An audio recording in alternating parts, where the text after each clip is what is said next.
Dios les bendiga. Para nosotros es un gran privilegio poder compartir con ustedes este momento de adoración a nuestro Dios. Sabemos que el Señor es bueno y su misericordia es para siempre, ¿cierto? Y esta se renueva cada mañana. Y por eso entendemos que en medio de todas las circunstancias, Dios está con nosotros, si nosotros permanecemos en Él. Entonces, la invitación que queremos hacerles esta noche es a que levantemos nuestros corazones en adoración al Señor. En medio de todas esas circunstancias que estamos viviendo, podamos proclamar la grandeza de Dios. Y justamente este cántico habla de cuán grande es nuestro Dios. Tenemos un Dios poderoso, un Dios que va por encima de todas las circunstancias, y Él sigue siendo Dios, y Él sigue gobernando. En medio de todas las crisis y de todas las cosas que podamos estar viviendo, podemos ver su misericordia y su amor hacia nosotros. Entonces les invitamos que desde sus casas puedan acompañarnos a adorar al Señor.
Amada iglesia, una vez más saludándolos a la distancia, un abrazo especial.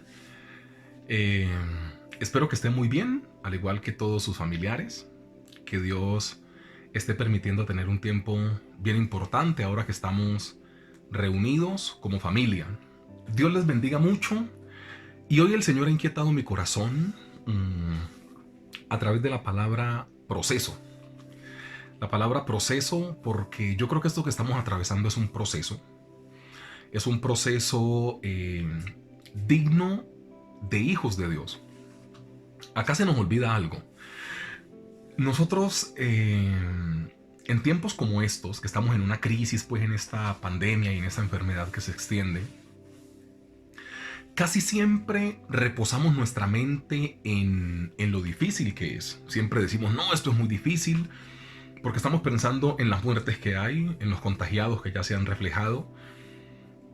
Pero se nos olvida pensar en que, por ejemplo, un día Dios escogió a un hombre como Job y le dijo a Job que tenía que pasar un proceso.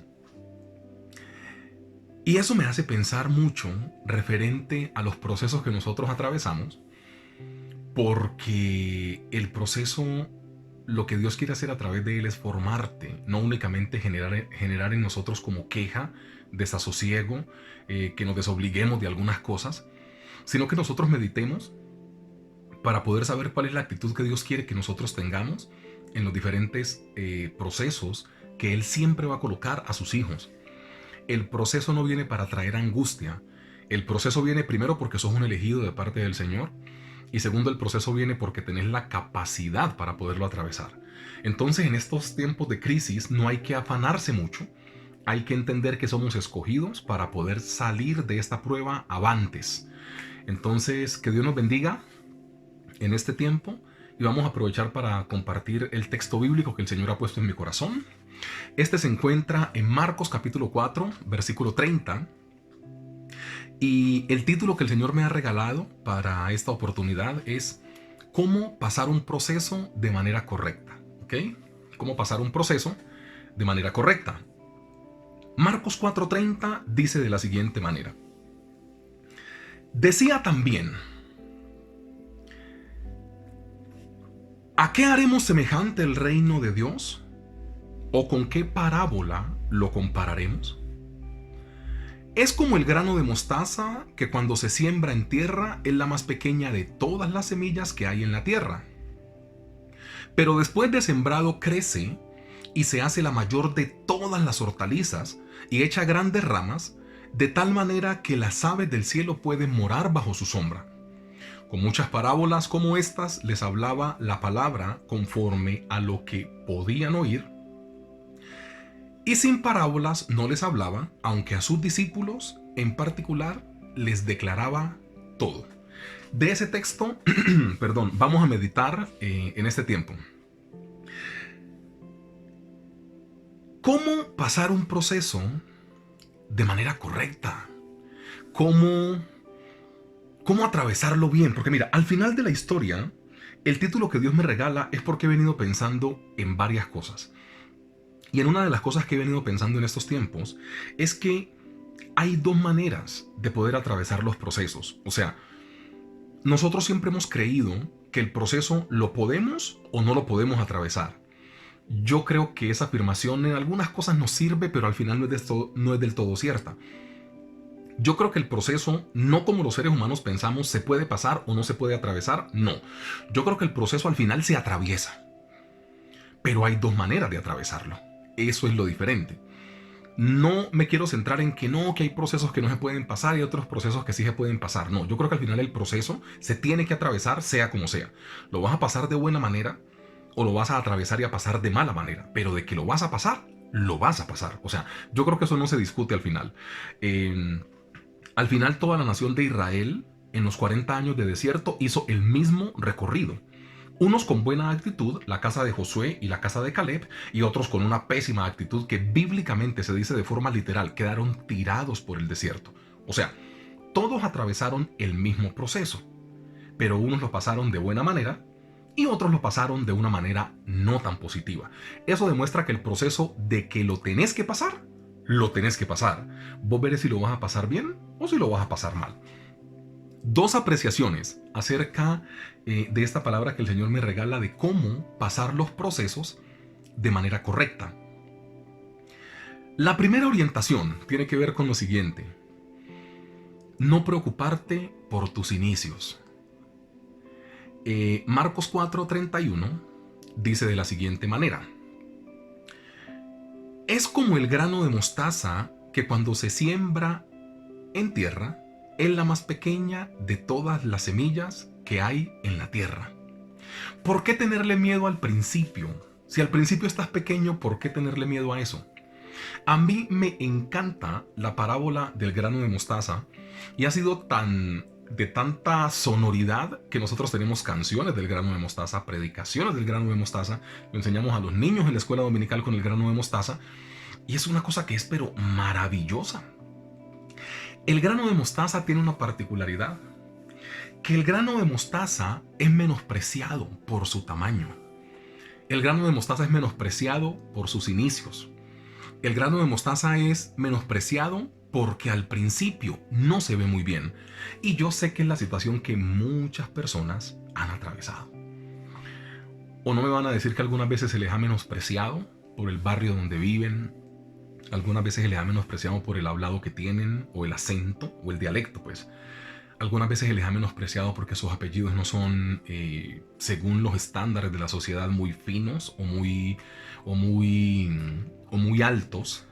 Algunas veces a uno se le estigmatiza y se le juzga porque al principio no ha atravesado un proceso con Dios y no está ensanchado como Dios lo quiere tener. Entonces yo sé que esto que el Señor ha colocado en mi corazón no es una locura. Es para hablar quizá a todas esas personas que en algún punto de su vida se han sentido menospreciados por el pueblo del cual son, por el departamento del cual son, por el hablado que tienen, por la condición social y de vida. Pero a mí me encanta como el Señor Jesús narra acá la parábola. Él dice, es la más pequeña de todas las semillas de la tierra. Mira, el proceso es lo más necesario para un creyente. Porque sin el proceso, después no viene la ensanchación de la bendición de Dios. ¿Me explico? El proceso es lo que Dios primero tiene que hacer para tener al final el plato preparado. Para tener al final lo que Él quiere hacer. ¿Por qué nosotros no pensamos un poco en dejar de preocuparnos tanto por los inicios? Mira, muchas veces la palabra del Señor no cala de manera profunda en nosotros. ¿Sabes por qué? Porque nosotros puede ser que estemos en un inicio un poco no tan bueno, un poco no tan mostrable, no tan visible. Y nosotros, como tenemos este inicio, decimos, uy, pero ¿cómo así? Y muchas veces mira que hasta la palabra del Señor, que muchas veces se confiesa y usted la recibe y dice, pero Dios me está hablando de grandes bendiciones, de grandes sueños, de grandes procesos y proyectos. ¿Y yo cómo? Si mire cómo estoy. Ese es tu inicio. No te preocupes por eso. Todo en Dios empieza pequeño. Absolutamente todo. Y nosotros muchas veces caemos falsamente en estos engaños de poder echarnos hacia atrás, de poder achicopalarnos porque al principio no tenemos algo muy grande para poder mostrar, muy grande para poder evidenciar. Pero mira, el Señor ha colocado esto en mi corazón porque yo creo que Él necesita decirte algo. No te preocupes mucho por tus principios o por tus inicios, porque esa siempre no será tu condición. O sea, tu condición no va a ser siempre la de una persona que se quede chiquita toda la vida, la de una persona que no se ensanche y que no crezca. Tranquilo, tienes que empezar de manera pequeña.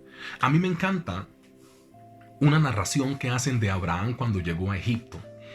El Génesis dice, Abraham llegó con pocos hombres a tierra de Egipto y salía siendo un hombre riquísimo, un hacendado de los más importantes.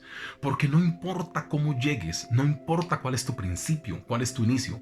Lo que importa al final de la historia es cómo Dios te ensancha. Pero tenés que entender una cosa, al principio no hay que tenerle miedo. Del principio no hay que quejarse, porque lo que Dios quiere hacer con la vida de todas las personas es que el principio puede ser que sea chiquitito, pero a donde Dios te quiere llevar es un asunto mayúsculo.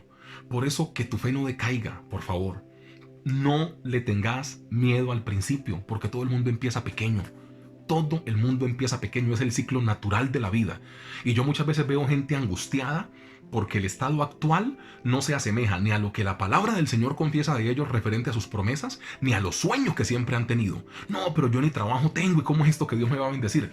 Tranquilo, no te preocupes si al principio tu inicio no es lo más rimbombante de la vida. Eso significa proceso. La primera idea es: no te preocupes por tus inicios.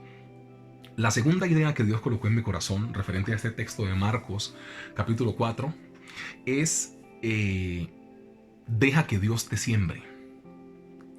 Deja que Dios te siembre, hablando de estos beneficios del proceso.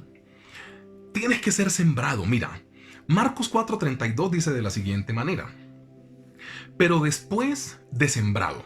De ahí sigue y dice: crece y se hace la mayor de todas las hortalizas y echa grandes ramas de tal manera que las aves del cielo pueden morar bajo su sombra. Todo en el versículo es maravilloso, pero te lo aseguro que mi corazón no pudo pasar de pero después de sembrado. Y les confieso alguna cosa, y las personas que predican la palabra y que estudian la palabra quizá me van a dar la razón en esto. Y las personas que no, créanme que no les estoy diciendo mentiras.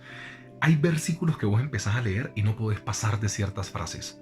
O sea, yo me quedé pegado, yo me quedé detenido literalmente en pero después de sembrado, pero después de sembrado. Y yo decía: Señor, pero después de sembrado. Claro, mira, es imposible crecer si no estás sembrado.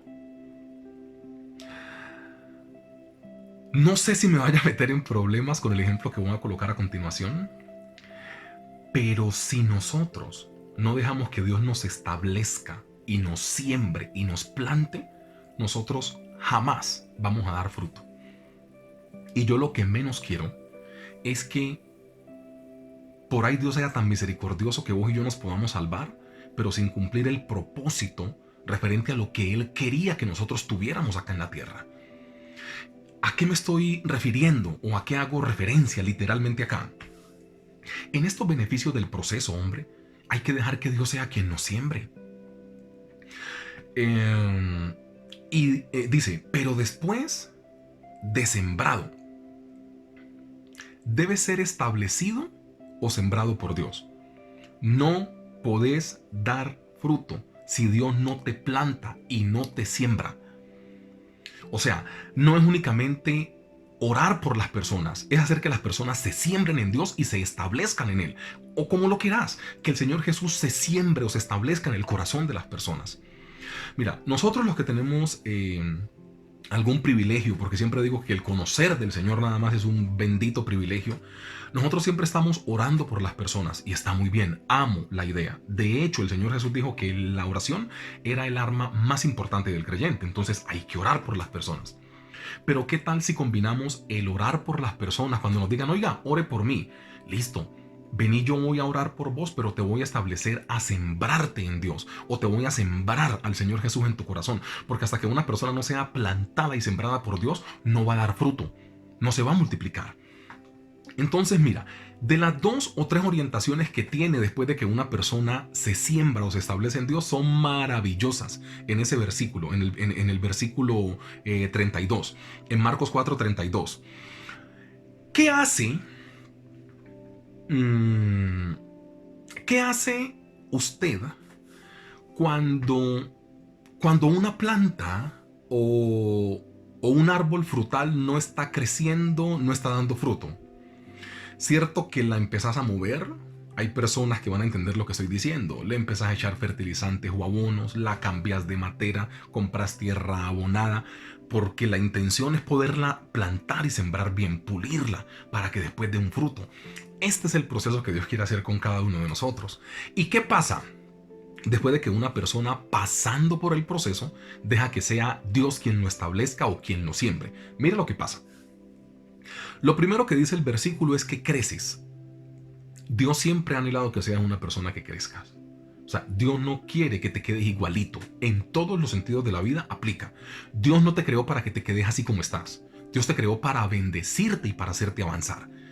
Creces. Después de que Dios te siembra, creces, primero. Segundo, Después de que Dios te siembra, te hace mayor. Porque dice que la semilla de mostaza es la minúscula o la más chiquitica de las semillas que hay sobre la tierra, pero la palabra del Señor es muy puntual en decir que después de que se desarrolla y crece, es la más grande de todas las hortalizas. Te hace mayor. Aquí respondamos una pregunta. ¿Para qué Dios permite que seas mayor o que tengas más? Reitero la pregunta. ¿Para qué Dios permite que crezcas, que seas mayor y que tengas más? Iglesia, sigo convencido de lo mismo. Si nosotros fuéramos conscientes de la gran responsabilidad que tenemos cuando Dios pone sus bendiciones en nuestras manos, nosotros actuaríamos de forma muy diferente. ¿Para qué Dios te permite tener? ¿Para qué Dios te permite ensancharte? ¿Para qué Dios te permite crecer? ¿Únicamente para que digas que sos un hijo o una hija de Dios y que estás bendecida o bendecido? ¿Es en serio? Yo creo que tenemos que revisar muy bien para qué Dios permite que nosotros crezcamos. Y lo tercero, hablando de este segundo punto, que es deja que Dios te siembre, tiene que ver ¿qué pasa cuando Dios es el que te siembra? ¿Sabes qué pasa? Podrás cuidar de los demás. A mí me encanta cuando dice que el crecimiento de esta semilla tan pequeña después hace que los pájaros o las aves, es lo que dice ahí, puedan ser cobijadas por este árbol. Entonces, tu crecimiento, literalmente, bíblicamente hablando, es para que puedas cuidar de otras personas. Tu crecimiento no es para chicanear, perdón por la palabra. Tu crecimiento no es para alardear de que sos bueno, de que tenés. Tu crecimiento no es para únicamente darte lujos, aunque si quieres hacerlo no hay ningún tipo de problema. Tu crecimiento no es para que crees tu imperio, tu propio imperio, para que ahora vean que yo tengo. No. Hombre, la intención de Dios es que nosotros crezcamos para hacer respuesta a las necesidades de otras personas. No únicamente para nosotros tener, no. Qué bueno es que nosotros podamos, dentro de nuestras oraciones, Dios, quiero que me bendigas mucho. En salud, en la parte intelectual, pero también en la parte material y física. ¿Sabes por qué? Porque yo me quiero convertir en respuesta para las personas más necesitadas. Yo me quiero convertir en respuesta para las personas que no tienen. Qué bueno es. Y yo te lo puedo garantizar porque la Biblia lo dice así. Siempre que una persona se sacrifica y pide para el beneficio de otras personas, Dios jamás le va a decir que no. Entonces, qué bueno es que nosotros entendamos que en este asunto de poder atravesar los procesos, en este asunto que el Señor nos quiere enseñar hoy de cómo poder pasar los procesos, nosotros podamos entender que no hay que preocuparnos, punto número 1, por nuestros inicios, y que dentro de estos beneficios del proceso también hay que dejar que sea Dios quien nos siembre, porque una persona que no sea plantada y sembrada por Dios jamás va a dar fruto. Un abrazo especial, amada iglesia. Los amamos mucho, les extrañamos demasiado y como nunca, y espero de todo corazón que todo vaya de excelente manera. No se olviden de hacer sus devocionales, de orar, de hacer todo lo que un cristiano responsable necesita hacer. Gracias por sus oraciones, porque yo sé que estamos orando los unos por los otros. Que Dios les bendiga y que tengan un excelente día. Bendiciones, y que sea Dios guiando el camino de todas las personas que tengan la posibilidad de ver este video. Fuerte abrazo y bendiciones.